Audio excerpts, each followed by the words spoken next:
Hey there guys, sorry about the delay with videos. I've been having a hard time adjusting to my new job, but after this week I should have more days off, and that means more days to work on games and reviews.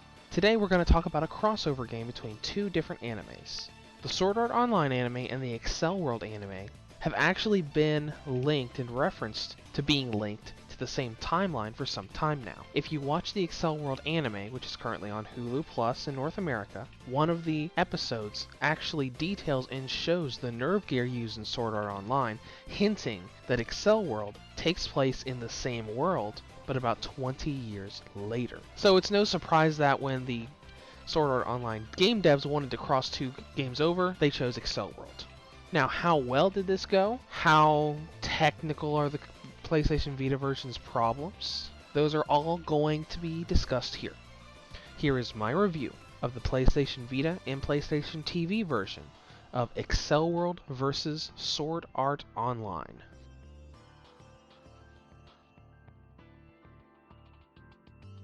The plot of this game takes place in ALO Alfheim Online not long after the events of Lost Song. A strange new villain and tower appear in the Nibelheim island of Svart Alfheim, bringing all kinds of corruption and turning the Cardinal system, the operating system that runs the ALO game, into emergency maintenance mode. To coincide with this, 20 years later, a strange black portal appears in the skies of Brainburst, where Silver Crow, Black Lotus, and the rest of their gang use Silver Crow's flying ability to be able to travel into this portal, only to end up 20 years in the past, in the middle of this crisis in ALO. Having been locked out of all the islands from the maintenance mode, Kirito's group and Silver Crow's group come back to the hub world, explain their situations, and then start working together to unlock the islands and get back to this villain.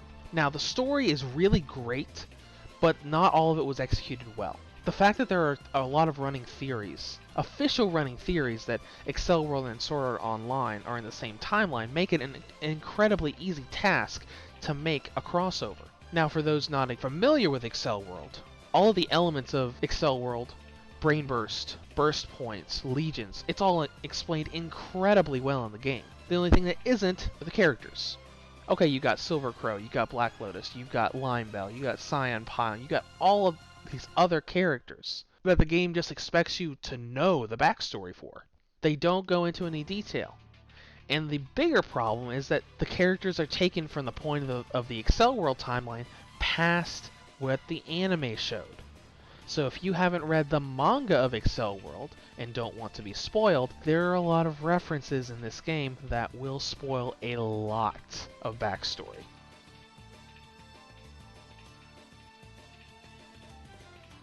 In terms of gameplay, it's pretty much the same as Lost Song was. It is an action RPG that has a lot of exploration elements as you explore the large islands of Svart Alfheim and going through dungeons, fighting off enemies, fighting off bosses. You get the idea.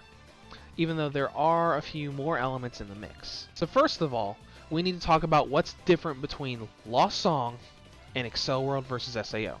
For the ALO specific enhancements, you can fly in dungeons, you have more cinematic skills, physical skill regeneration is a lot faster, but the biggest changes are incorporating brain burst mechanics into ALO. There are 40 playable characters in the game, and easily half of those are from Accel World.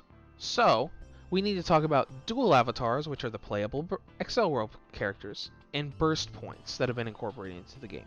Now, most dual avatars cannot fly, because in Accel World, it was noted that the only two characters that were able to fly were Silver Crow, who had a natural flying ability, and Skyraker, who had a partial flying ability through her enhanced armament jetpack.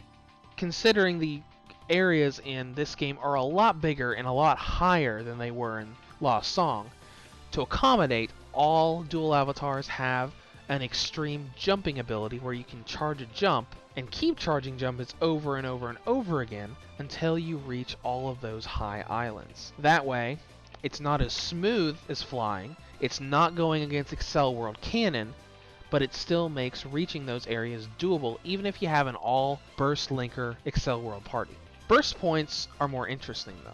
When you fight off enemies, complete quests, beat bosses, you gain BP, burst points. There is a burst point shop in the game's hub that allows you to level up any character for a charge, just like the 300 burst point charge in Accel World for leveling up. You can power up your dual avatars with the shop. You can buy unlockable characters once you have gotten the ability to do that, and you can buy materials. But really, this is there for massive levels and powering up the Accel World characters, because all of the dual avatars don't have weapons you can switch out. You can't just go to a shop, buy a new sword, and equip it. You have to power them up with materials and BP. That's the only way that they can get more powerful aside from just leveling. But all in all, that is really close to what burst points actually do in Brain Burst. So they did a really good job of incorporating Accel World not only in the story, but in the gameplay as well. Now the rest of it is stuff you're familiar with if you already played Lost Song. You can explore these massive open world islands, go through dungeons, fight off enemies with combos and skills. I mean, most of that's unchanged. Now let's talk about length. Lost Song has been known as the shortest of the Sword Art Online games. When I initially did my review of Lost Song, I noted that the game should last you somewhere between 20 and 30 hours to clear the main story. If you were on easy or normal, it would probably take you about 20 to 25 hours. Accel World vs. Sword Art Online took me about 30 hours to complete on normal mode. So if you're on easy, probably about 25 hours. It's a little bit longer than Lost Song. Not a lot longer, a little bit longer. That's from story start to story finish, not from story start to story finish to New Game Plus to all side story stuff done to all character events done. That might be more like 40, 50 hours. But just if you want to experience the story, expect about 25 to 30 hours of gameplay.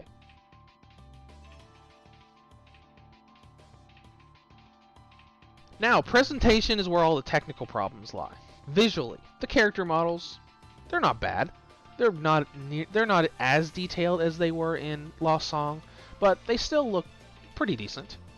The environments got a huge downgrade in detail. Now, like I said with Valkyria Revolution, and like I said with Berserker and the Band of the Hawk, the details of environments were downgraded for performance. Now, in those two games, it paid off. In this game, it does not pay off. The game is filled with frame drops. When you're flying around on the islands, you see lots of freezing type frame drops. Like not slowdown where it looks like everything's going in slow motion. I'm talking where the game actually freezes for a split second and then resumes, as if the game is having a hard time running. There's one more thing I want to talk about with presentation, and that's audio quality. Well, not audio quality, but more audio balancing. There are a lot of dungeons, story-based dungeons, where dialogue will pop in and suddenly the music will be incredibly loud, drowning out the voiceovers completely. You'll go in and lower the music volume, and then it'll happen again and again and again. There were probably half a dozen different situations where I couldn't hear the voiceovers at all. Now, in conclusion, Accel World vs. Sword Art Online is a fun and well done crossover. If you can deal with down graphics, the frame drops, and the sound balancing issues, then any fan of Accel World, Sword Art Online, or both will thoroughly enjoy all of the crossover magic of seeing Kirito lock blades with the Black King. Reviews to Go rates Accel World vs. SAO a 7 out of 10. Feel free to comment below, or you can head to my website at www.reviewstogo.com.